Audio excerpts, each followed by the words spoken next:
my topper from UniWigs. So this one's called the Claire Virgin Remy Human Hair Topper. It's got a monofilament base. You can see it looks quite natural. It's got lace at the front, which you can see that I've trimmed to fit my own head.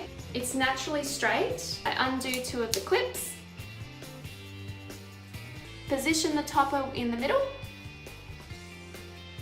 And then slide the clips into my bio hair. Clip down. And clip down. And then I just brush the topper into my bio hair.